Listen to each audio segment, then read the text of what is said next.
Hello students, let's go to start the last lecture of chapter solid state. ठीक है, तो solid state chemistry में काफ़ी कुछ हमने पढ़ लिया था. पिछले जो लेक्चर था उसमें हमने डिफेक्ट्स पढ़ लिए थे. लास्ट ईयर में डिफेक्ट हट गया था, इस बार एज यूजुअल जैसे ही डिफेक्ट था और ये इलेक्ट्रिकल और मैग्नेटिक प्रॉपर्टी ये दोनों नहीं थे. तो आज हम पढ़ने जा रहे हैं electrical and magnetic properties of solid. ठीक है, देखते हैं ज़रा electrical properties of solids. Electrical properties of solids. ठीक है, तो सॉलिड्स की हम इलेक्ट्रिकल प्रॉपर्टीज के बारे में स्टडी करने जा रहे हैं. ठीक है, अब देखो यहाँ थोड़ा सा बहुत बेसिक्स नहीं दिया हुआ आपके यहाँ पे कोर्स में. ये फिजिक्स में ज़्यादा डिटेल दे रहा है कि इलेक्ट्रिकल प्रॉपर्टी कहाँ से आती है. हम लोग का जो बेसिकली है वो थोड़ा सा एक मैकेनिज्म तो बताया गया है कि मैकेनिज्म क्या है, कि जो इलेक्ट्रिकल प्रॉपर्टी की किसी भी सॉलिड में मैकेनिज्म क्या है. ठीक है, ये तो कोर्स में दिया गया है, ये कोर्स में है. ठीक है, लेकिन बहुत जैसे स्टार्टिंग से अगर ये करें कि इलेक्ट्रिकल प्रॉपर्टी कहाँ से आती है सॉलिड में. ठीक है, तो आप भी जानते हैं कि जो किसी भी सॉलिड जो होते हैं, या ऐसे समझ लो, पहले हम यहाँ से स्टार्ट कर रहे हैं. ठीक है, कि सॉलिड को कंडक्शन के बेस पे on the basis of conduction solids are 3 types. Solid को 3 कैटेगरी में डिवाइड किया गया है. किसके बेसिस पे बेटा डिवाइड किया गया है? कंडक्शन के बेस पे. ठीक है, तो ऑन द बेसिस ऑफ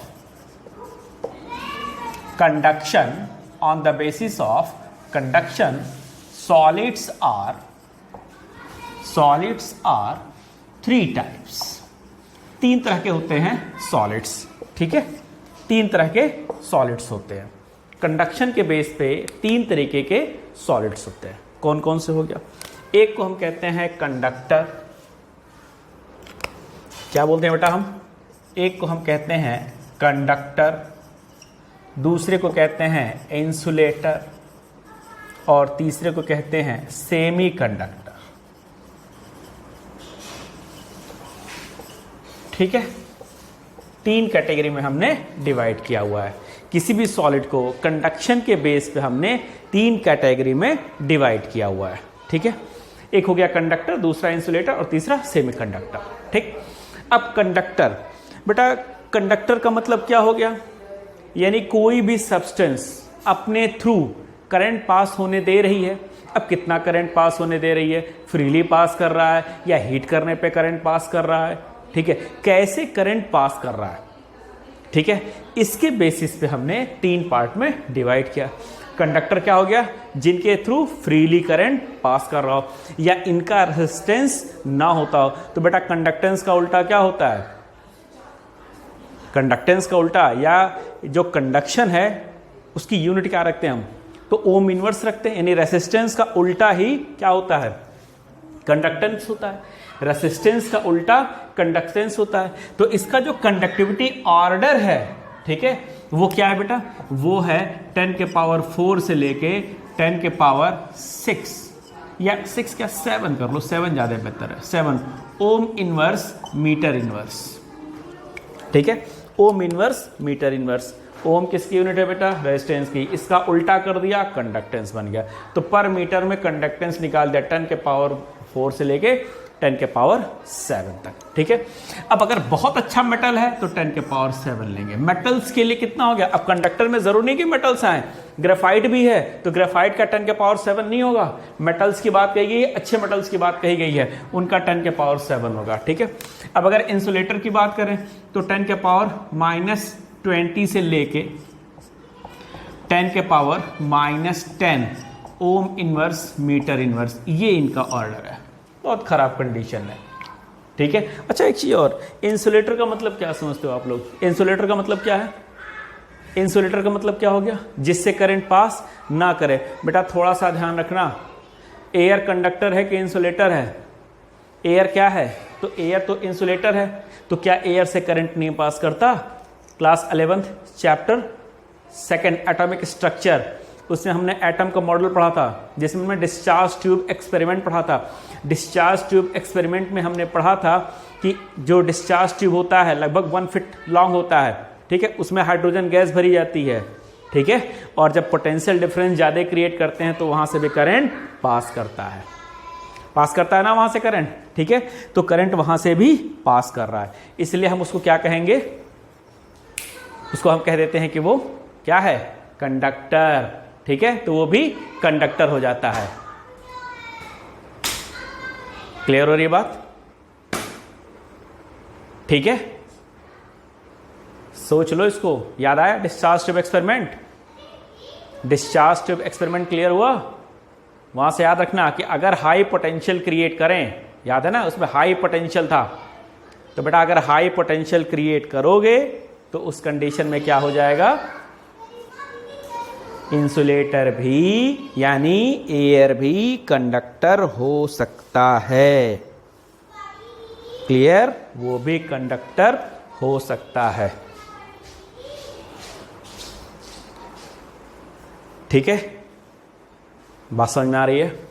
अब सेमीकंडक्टर की बात कर रहे हैं। सेमीकंडक्टर क्या हो गया बेटा, सेमीकंडक्टर इन दोनों के बीच की कड़ी है, तो यहां क्या हो गया 10 के पावर -6 से लेके और 10 के power 4 ohm inverse metre inverse, ये इनका कंडक्टिविटी ऑर्डर हो गया, ये इसका कंडक्टिविटी ऑर्डर हो गया सेमीकंडक्टर का, ठीक है। बात समझ में आ रहा है सेमीकंडक्टर। अब सेमीकंडक्टर हमने आपको बताया था दो तरीके के होते हैं सेमीकंडक्टर, एक को हम कहते हैं इंट्रिंसिक और एक को हम कहते हैं एक्सट्रिंसिक। याद आया, एक्सट्रिंसिक फर्दर दो टाइप का होता है, एन टाइप और पी टाइप, ठीक है। ये एक्सट्रिंसिक बनता है डोपिंग के थ्रू, ठीक है। किसके थ्रू बनता है, डोपिंग यानी इम्प्योरिटी, और ये किससे होता है, टेम्परेचर, लो टेम्परेचर पे इंसुलेटर और हाई टेम्परेचर पे कंडक्टर, इसे कहते हैं एक्सट्रिंसिक इंट्रिंसिक सेमीकंडक्टर, ठीक है। और सिलिकॉन है, सिलिकॉन में जब हम इम्प्योरिटी मिक्स करते हैं 13th की या 15th की, ठीक है, तो उस समय वो बन जाते हैं सेमीकंडक्टर, ठीक है। तो दो तरीके के एन टाइप और पी टाइप, ये हम लोग डिफेक्ट में डिस्कस कर चुके हैं, ठीक है। तो ये रहा हमारे पास एक छोटा सा डाटा कि हम किस बेसिस पे, अच्छा कंडक्टर फिर फर्दर कितने पार्ट में, बेटा कंडक्टर को भी दो पार्ट में डिवाइड किया गया है, ठीक है। एक को हम कहते हैं मेटालिक कंडक्टर, ठीक है, मेटालिक कंडक्टर, और एक को कहते हैं इलेक्ट्रोलिटिक कंडक्टर, इलेक्ट्रोलिटिक कंडक्टर, ठीक है। इसे हम इलेक्ट्रॉनिक भी कहते हैं, इलेक्ट्रॉनिक कंडक्टर, ठीक है। इसका मतलब इसमें होता है conduction through electrons, free electrons, ऐसे समझो, इसमें कंडक्शन होता है थ्रू फ्री इलेक्ट्रॉन्स, इसमें होता है थ्रू आयंस। तो ये लिक्विड की बात कर रहे हैं, ये सॉलिड की बात कर रहे हैं। कंडक्टर तो हो गया, लिक्विड भी तो कंडक्टर होता है, तो लिक्विड में कंडक्शन किसके थ्रू होता है, आयंस के थ्रू होता है, तो उसे कहते हैं इलेक्ट्रोलिटिक कंडक्टर। इलेक्ट्रोलाइट्स के थ्रू कंडक्शन हो इलेक्ट्रोलिटिक, इलेक्ट्रॉनिक मेटालिक हो गया इलेक्ट्रॉनिक कंडक्टर, फ्री इलेक्ट्रॉन्स के थ्रू कंडक्शन होता है, ठीक है। तो बेटा ये इलेक्ट्रिकल प्रॉपर्टी रही, किसकी प्रॉपर्टी हो गई, ये सॉलिड की इलेक्ट्रिकल प्रॉपर्टी हो गई, ठीक है। अब देखते हैं जरा कि हम कैसे समझते हैं कि कंडक्शन कब होगा और कंडक्शन कब नहीं होगा। इसी को कह लीजिए कि मैकेनिज्म कह लीजिए, जो भी कह लीजिए कि क्या है कंडक्शन की मैकेनिज्म, ठीक है। कंडक्शन की मैकेनिज्म क्या है, जो भी समझ लीजिए इसको। देखो इसकी मैकेनिज्म को समझने के लिए, ठीक है, एक थ्योरी बनाई गई, बेटा जितना कोर्स में हम उसी पे डिस्कशन कर रहे हैं, बहुत डिटेल नहीं जा रहे हैं, ठीक है। तो एक थ्योरी बनाई गई है इसके कंडक्शन की, जिसे हम कहते हैं बैंड थ्योरी, बैंड थ्योरी। ये थ्योरी आई कहां से है, ये थ्योरी आई है MOT, याद आया, molecular orbital theory, class 11th molecular orbital theory से आई बेटा, बैंड थ्योरी, ठीक है। इसमें क्या कहा गया कि जो मॉलिक्यूल के ऑर्बिटल्स होते हैं, ठीक है, एटम के ऑर्बिटल आपस में कंबाइंड करके मॉलिक्यूल के ऑर्बिटल बनाते हैं, एटम के ऑर्बिटल्स आपस में कंबाइंड करके मॉलिक्यूल के ऑर्बिटल बनाते हैं। वो दो तरीके के ऑर्बिटल बनाते थे, एक को हम कहते हैं इनर ऑर्बिटल्स, ठीक है, ऐसे समझो इनर ऑर्बिटल्स, और एक हो गया आउटर ऑर्बिटल्स। ये ग्रुप्स हैं, जैसे ऐसे समझ लो, याद हो रहा हो सकता है आपको कुछ आ जाए, ऐसे मान लो थे ये, यहाँ हम डिवाइड करते थे, याद आया, एटम के ऑर्बिटल थे, मान लो ये एटम का ऑर्बिटल है, एटम का ऑर्बिटल है, फिर यहाँ मॉलिक्यूल के ऑर्बिटल बनाए जाते थे, ठीक है, कुछ याद आ रहा है ऐसे ऐसे करके। तो ये एक मान लो हो गया ये इनर वाला, और ये हो गया हमारा आउटर, ठीक है। इस तरह से दो बैंड, अलग अलग दो बैंड तैयार होते हैं। एक को हम कहते हैं इनर बैंड और एक को हम कहते हैं आउटर बैंड, ठीक है। एक को कहेंगे इनर बैंड और दूसरे को कहेंगे आउटर बैंड। बेटा ये जो इनर बैंड होता है, ठीक है, इसे कहते हैं कंडक्शन बैंड, कंडक्शन बैंड। और जो ये आउटर बैंड होता है, ठीक है, इसे हम कहते हैं वैलेंस बैंड, इसे हम कहते हैं वैलेंस बैंड। तो दो तरह के बैंड तैयार होते हैं, एक कहते हैं कंडक्शन बैंड और दूसरा होता है वैलेंस बैंड। बेटा इन दोनों बैंड्स के बीच में एनर्जी का गैप होता है, याद होगा एनर्जी प्रोफाइल हम इस तरह बनाते थे, तो इसके बीच और इसके बीच मान लो एनर्जी का एक गैप होता है, ठीक है, जिसे हम क्या कहते हैं, जिसे कहते हैं फॉरबिडन एनर्जी गैप। उसे हम क्या कहते हैं बेटा, उसे कहते हैं फॉरबिडन एनर्जी गैप। तो एक होता है इनर बैंड और एक हो गया बेटा आउटर बैंड। इन दोनों के बीच में एक एनर्जी गैप होता है, इस एनर्जी गैप को हम कहते हैं फॉरबिडन एनर्जी गैप, ठीक है, इसे कहते हैं फॉरबिडन एनर्जी गैप, ठीक। ये गैप सब में अलग अलग होता है, यानी कंडक्टर में अलग होगा, सेमीकंडक्टर में अलग होगा, इंसुलेटर में अलग होगा। समझते हैं जरा, ठीक है। अब कंडक्शन होता कैसे है, तो कहा जाता है कि अगर इलेक्ट्रॉन वैलेंस बैंड से कंडक्शन बैंड में इजीली मूव कर रहा है तो वो अच्छा कंडक्टर है, या मूव ना करने की जरूरत हो, इंटरमिक्स हो आपस में, तो सब दोनों हमारा ही है, तो उसे कंडक्टर कह देंगे। अगर इलेक्ट्रॉन वैलेंस बैंड से कंडक्शन बैंड में नहीं पहुंच पाया, पहुंच ही नहीं पाता है, या इतना नहीं पहुंच पाता कि इलेक्ट्रिकल एनर्जी को कन्वे कर सके, तो उसे हम इंसुलेटर कह देते हैं। और अगर इलेक्ट्रॉन यहां से मान लो कहीं आस पास रह गया है, कंडक्शन बैंड तक नहीं पहुंच पाया, लेकिन थोड़ा सा हीट करने पे वो पहुंच जा रहे हैं, ठीक ठाक इलेक्ट्रॉन्स, एप्रिसिएबल इलेक्ट्रॉन्स पहुंच जा रहे हैं, तो उसी को हम सेमीकंडक्टर, इंट्रिंसिक सेमीकंडक्टर कह रहे थे, ठीक है, क्लियर। तो जैसे देखो, अब अगर मैं मेटल की बात करूं, ठीक है, तो मेटल में ये देखो ओवरलैप रहता है, फॉरबिडन एनर्जी गैप बिल्कुल नहीं है। तो ये कंडक्शन बैंड है, ये वैलेंस बैंड है, ठीक है, ये मेटल के लिए है, इसमें कोई गैप नहीं है, ठीक। अगर मैं यही अदर मेटल्स की बात करूं या अदर कंडक्टर्स की बात करूं, मेटल तो हो ही गया यहां, ठीक है, अदर कंडक्टर की बात करूं तो ये हो गए अदर कंडक्टर्स। मतलब कि कोई दिक्कत नहीं है, आसानी से एक तरह से कह लो, बस मिलता जुलता है, कोई बहुत माइन्यूट गैप है, ठीक है।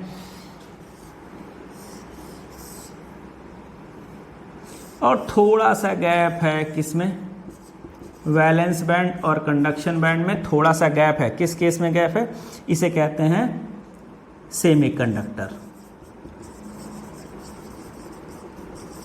ये सेमीकंडक्टर का। और इंसुलेटर की बात करें तो इंसुलेटर में एप्रिसिएबल अमाउंट ऑफ गैप रहता है, बहुत ज़्यादा गैप रहेगा, ठीक है, कि इलेक्ट्रॉन ना पहुंच सके, इलेक्ट्रॉन ना पहुंच सके। यही जो एनर्जी का गैप है, इसी को हम कहते हैं फॉरबिडन एनर्जी गैप,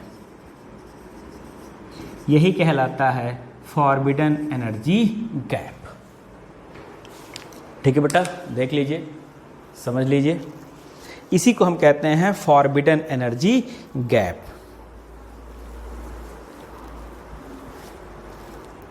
ठीक।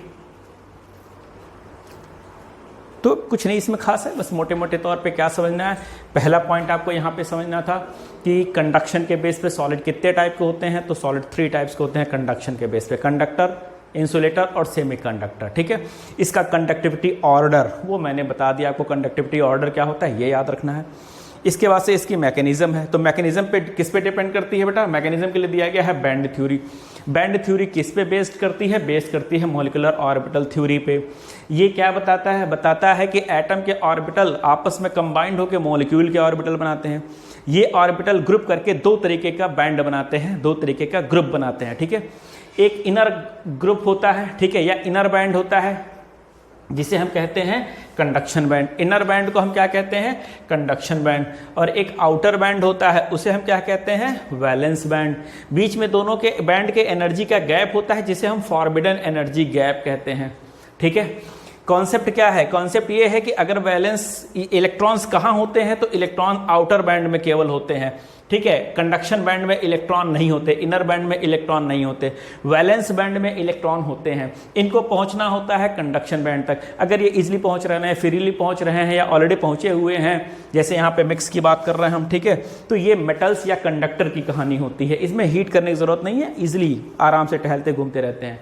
ठीक है, तो इसे हम कंडक्टर कहते हैं। ठीक है, अगर बहुत ज़्यादा गैप है, यानी वैलेंस बैंड से कंडक्शन बैंड तक इलेक्ट्रॉन नहीं पहुंच पा रहे हैं, हीट देने पे भी नहीं पहुंच रहे हैं, तो ये हमारा इंसुलेटर हो गया। अब अगर नॉर्मली तो इलेक्ट्रॉन नहीं पहुंचे, लेकिन थोड़ा सा हीट करने पे इलेक्ट्रॉन पहुंच सकें, कंडक्शन होना शुरू हो जाए, ठीक है, तो उसे हम कहते हैं सेमीकंडक्टर। इस तरीके से डिवाइड किया गया बेटा। किसको डिवाइड किया गया है? सॉलिड्स को। ठीक है, इतनी बात समझ में आ गई। तो इलेक्ट्रिकल प्रॉपर्टी इतना ही है बेटा आपके कोर्स में, इससे ज़्यादा इलेक्ट्रिकल प्रॉपर्टी के बारे में डिस्कशन नहीं किया गया है, या कोर्स में कह लो नहीं दिया गया है। ठीक है, क्लियर हो गई बात। अब हम स्टार्ट करने जा रहे हैं बेटा मैग्नेटिक प्रॉपर्टी। ठीक है, अब हम करने जा रहे हैं क्या स्टार्ट बेटा? Magnetic property. ठीक, चलिए स्टार्ट करते हैं हम लोग मैग्नेटिक प्रॉपर्टीज ऑफ सॉलिड्स।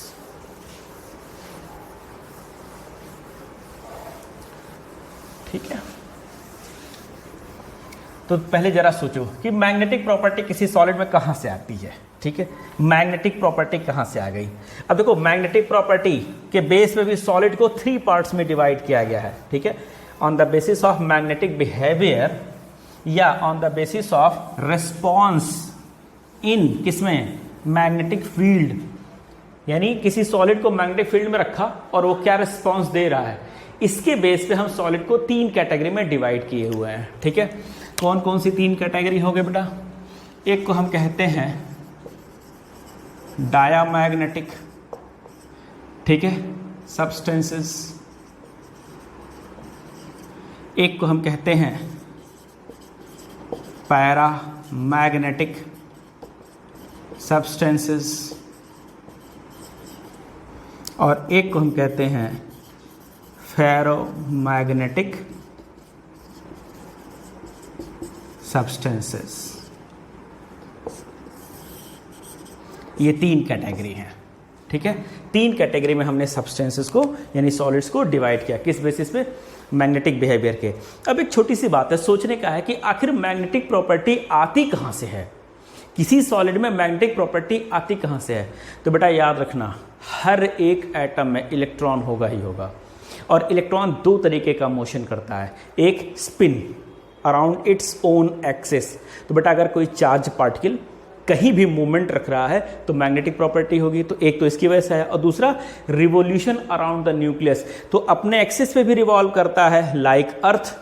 ठीक है, और सन के चारों तरफ चक्कर, यानी न्यूक्लियस के चारों तरफ चक्कर, ऐसे यही स्पिन होता है। तो क्लॉकवाइज या एंटी क्लॉकवाइज स्पिन कर रहा होता है इलेक्ट्रॉन। ठीक है, तो ये जो स्पिन कर रहा है उसकी वजह से एक मैग्नेटिक, और दूसरा चार्ज पार्टिकल है न्यूक्लियस के चारों तरफ रिवॉल्व कर रहा है, तो उस वजह से मैग्नेटिक प्रॉपर्टी आती है किसी सॉलिड में। कौन सी वजह से? 2 वजह से बेटा, 2 तरह की मोशन की वजह से इलेक्ट्रॉन के। ठीक है, तो हर एक इलेक्ट्रॉन एक टाइनी मैग्नेट की तरफ बिहेव करता है। क्लियर? ठीक, चलो, तो अब तो ये बात तो समझ में आ गई कि मैग्नेटिक बिहेवियर कहाँ से आता है। ये बात तो समझ में आ गई कि मैग्नेटिक बिहेवियर कहाँ से आता है। ठीक है, कोई दिक्कत समझने में? अब देखो, तो किस बेसिस पे? On the basis of response in magnetic field. तो मैग्नेटिक फील्ड में रखने के पे रिस्पॉन्स के बेसिस पे 3 पार्ट में हमने सॉलिड को डिवाइड किया, डायामैग्नेटिक, पैरामैग्नेटिक और फेरोमैग्नेटिक। डायामैग्नेटिक बेटा 2-3 बातें हैं, सीधे सीधे नोट करेंगे। पहली बात क्या है, सीधे सीधे समझेंगे। पहली बात कि weekly repelled by magnetic field. जब इसको मैग्नेटिक फील्ड में रखेंगे तो वीकली रिपेल किया जाएगा। ठीक है, तो क्या हो जाएगा? Weekly repelled by magnetic field. पहला पॉइंट तो याद रखना है कि weekly repelled by magnetic field. किसी भी मैग्नेटिक फील्ड में वीकली रिपेल किया जाएगा। क्लियर? इतनी बात समझ में आ गई, ठीक है। दूसरा पॉइंट क्या रखना है, दूसरा होता है कि जनरली ये जो रखते हैं, ठीक है, जनरली पेयर्ड इलेक्ट्रॉन्स, इनके पास पेयर्ड इलेक्ट्रॉन्स होते हैं, इनके पास क्या रहेंगे, पेयर्ड इलेक्ट्रॉन। जो डायमैग्नेटिक होते हैं इनके पास पेयर्ड इलेक्ट्रॉन होते हैं, अनपेयर्ड इलेक्ट्रॉन्स नहीं होते, अनपेयर्ड इलेक्ट्रॉन्स नहीं होते। बात समझ में आ गया, अनपेयर्ड इलेक्ट्रॉन्स इनके पास नहीं होते, कोई दिक्कत समझने में, ठीक है, क्लियर। अब थर्ड बात है इसका एग्जाम्पल, थर्ड बात है एग्जाम्पल। तो बेटा बहुत सारे एग्जाम्पल हैं, आपकी बुक में भी दिए हुए हैं, ठीक है, बहुत सारे एग्जाम्पल हैं। जैसे इनर्ट गैसेस को ले लो, ठीक है, जैसे इनर्ट गैसेस हो गई जिसमें अनपेयर्ड इलेक्ट्रॉन, जैसे जिंक, कैडमियम, मरकरी हो गया, ठीक है, जैसे सॉल्ट हो गया, NaCl वगैरह, ये सॉल्ट हो गया, ठीक है, ये सब किसका काम करेंगे बेटा, डायमैग्नेटिक का काम करते हैं, ठीक है। और अगली बात क्या रहेगा इनका, एप्लीकेशन। तो ये बस ये चार बातें हमको ध्यान रखनी है, ठीक है। तो एप्लीकेशन में क्या है, एज इंसुलेटर्स, ये इंसुलेटर के तौर पे यूज किए जाते हैं, ठीक है, इंसुलेटर के तौर पे यूज किए जाते हैं। तो बहुत सारे नॉन मेटल्स आ गए, इनर्ट गैसेज जिसमें आ गई, ठीक है, सॉल्ट्स कुछ आ गए, ठीक है, ये सभी क्या हो गया, डायमैग्नेटिक। तो बेटा ये चार बातें आपको याद रखनी है और कुछ याद रखने की जरूरत नहीं है इसमें, ठीक है। अब बात कर रहे हैं हम पैरामैग्नेटिक। पैरामैग्नेटिक बेटा इसकी भी चार बातें हमने याद रखनी है, सेम यही चार बातें। पहली बात, weekly attracted by magnetic field, weekly attracted by magnetic field. तो मैग्नेटिक फील्ड में रखोगे तो ये अट्रैक्ट किए जाएंगे, अट्रैक्ट क्यों जाएंगे, इसलिए ड्यू टू अनपेयर्ड इलेक्ट्रॉन्स, इनके पास अनपेयर्ड इलेक्ट्रॉन होते हैं। अब बात आ रही है कि अनपेयर्ड इलेक्ट्रॉन अगर हैं तो फेरोमैग्नेटिक भी होता है बेटा, फेरोमैग्नेटिक में भी अनपेयर्ड इलेक्ट्रॉन्स होते हैं। तो दोनों में डिफरेंस कैसे समझोगे, तो इसमें समझ लो लिटिल अमाउंट में होने चाहिए, जैसे 1 हो, 2 हो, 3 हो, बस इससे ज्यादा अनपेयर्ड ना हो। 4 अनपेयर्ड है, 5 अनपेयर्ड ज्यादा हैं तो उसे हम कहेंगे फेरोमैग्नेटिक, क्लियर, ठीक है। अब इसका एग्जाम्पल ले लो, इसका एग्जाम्पल क्या हो गया, तो बेटा कॉपर है, बहुत सारे मेटल्स हो गए, उनके आयंस हो गए, बहुत सारे मेटल्स हो जाते हैं, इनके आयंस हो जाते हैं, ठीक है।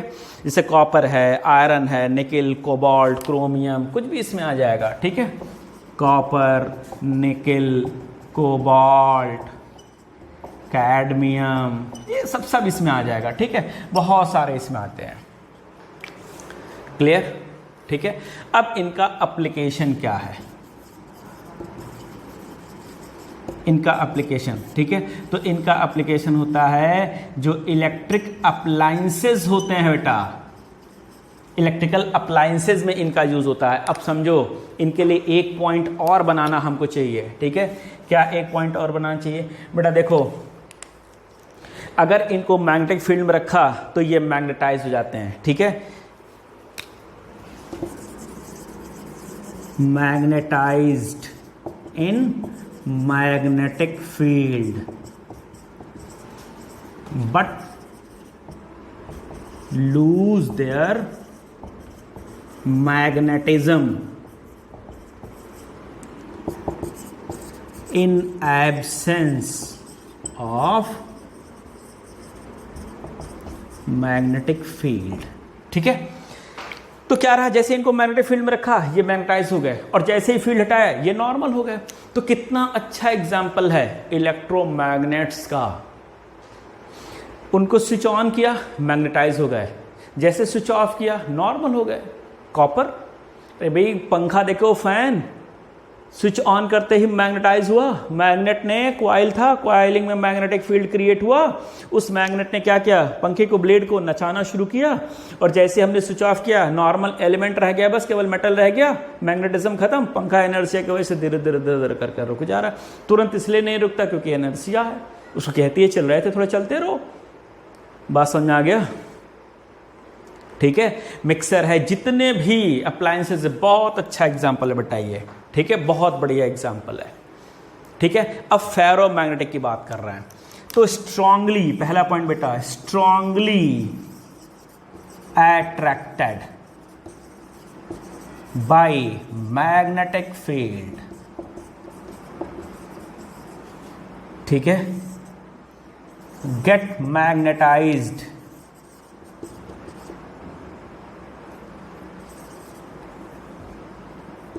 Gate magnetise even in absence of magnetic field. मतलब ये कि अगर मैग्नेटिक फील्ड हटा भी लिए हो एक बार मैग्नेटाइज करने के बाद तो कोई फर्क नहीं पड़ता, ठीक है। मोर नंबर ऑफ अनपेयर्ड इलेक्ट्रॉन्स, इनके पास बेटा ज्यादा नंबर ऑफ अनपेयर्ड इलेक्ट्रॉन्स रहेंगे, ठीक है। और इनका एप्लीकेशन क्या है, तो परमानेंट मैग्नेट है।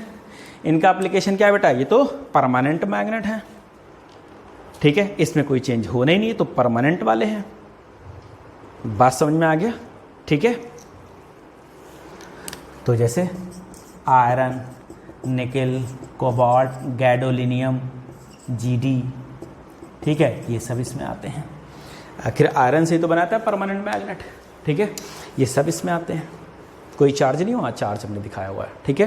तो ये परमानेंट मैग्नेट है बेटा। ये तीनों बातें समझ में आ गई, देख लीजिए तीनों बातें समझ में आ रही हैं। कोई दिक्कत समझ, कोई भी परेशानी बेटा?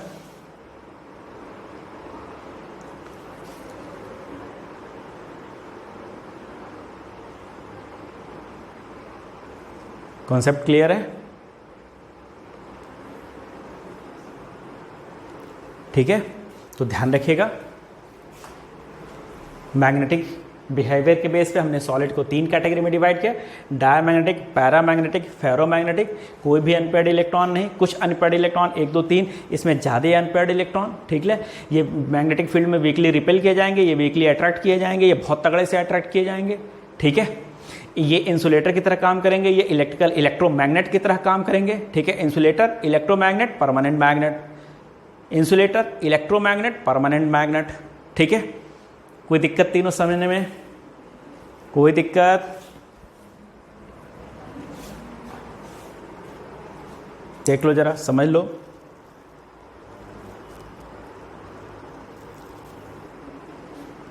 अब एक बात और ध्यान रखना, मैग्नेटिक मोमेंट अगर हमको निकालना है, मैग्नेटिक मोमेंट, कोई पैरामैग्नेटिक सब्सटेंस का मैग्नेटिक मोमेंट बेटा ये म्यू कहते हैं, ठीक है।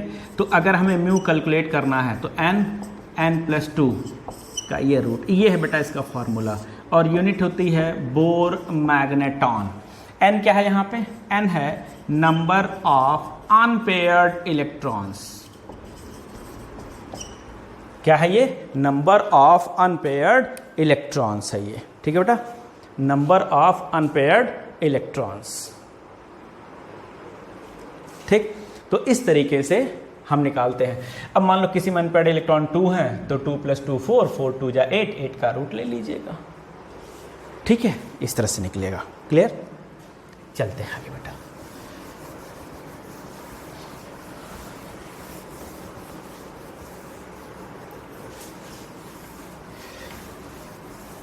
तो इतनी चीज़ समझ में आ गई बेटा। फॉर्मूला याद रखिएगा, बोर्ड में क्वेश्चन आ जाते हैं, आप लोग को बोर्ड देना है, ठीक है। इसमें क्वेश्चन आते हैं इससे रिलेटेड। किसी कोई दिक्कत होगी तो हमको पूछेगा, ठीक है। ये वीडियो को पॉज करके आप पूरा नोट्स तैयार कर सकते हैं, अच्छे से नोट्स बना लीजिए।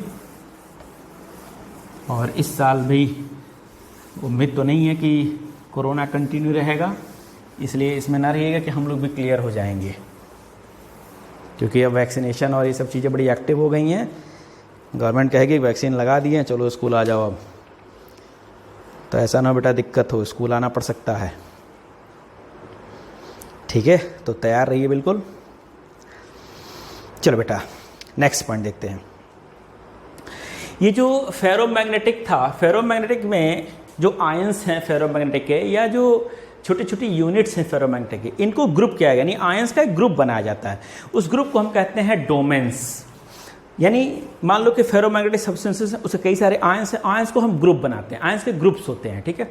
उन ग्रुप्स को कहते हैं हम डोमेन, ठीक है। वही मैथ वाला डोमेन है। उन डोमेन को जब मैग्नेटिक फील्ड में रखते हैं तो वो अपना एक अलाइनमेंट शो करते हैं, ठीक है।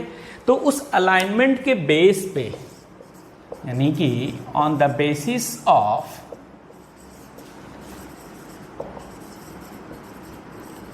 alignment of domains in magnetic field,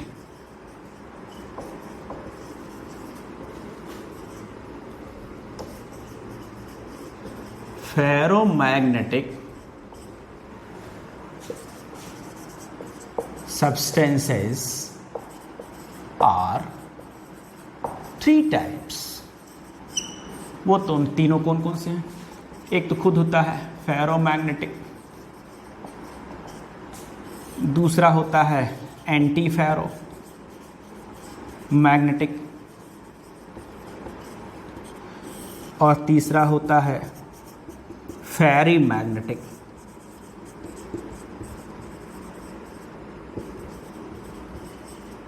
बेटा ये अलाइनमेंट के बेस पे हैं, डोमेन्स के अलाइनमेंट के बेस पे.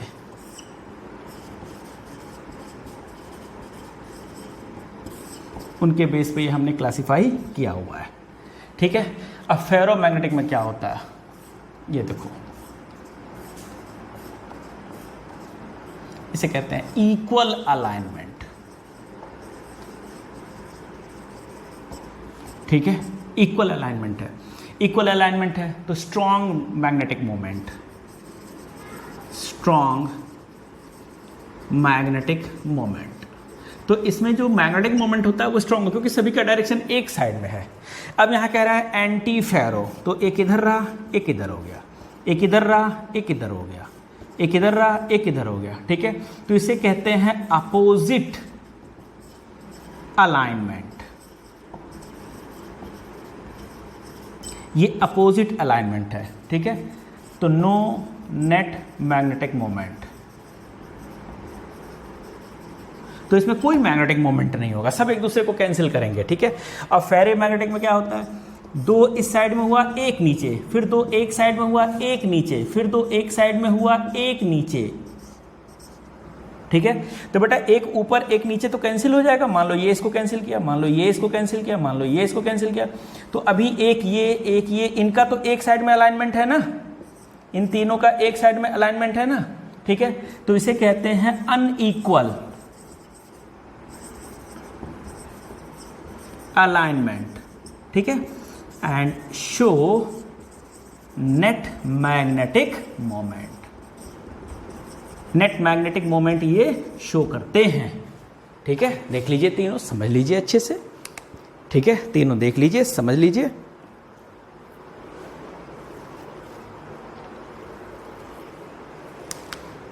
इसका एग्जाम्पल भी आप चाहें तो लिख सकते हैं. MnO FeO COO ATC. हाँ, इसका भी एग्जाम्पल लिख सकते हैं. इसका एग्जाम्पल हो जाएगा Fe3O4 फेराइड्स. फेराइड्स जिसे कहते हैं. ठीक है, पूरा विजुअल हो रहा है ना बेटा. ठीक है, फेराइड्स कहते हैं इसको हम. ये रहा मैग्नेटिक बिहेवियर अलाइनमेंट के बेस पे बेटा पूरा.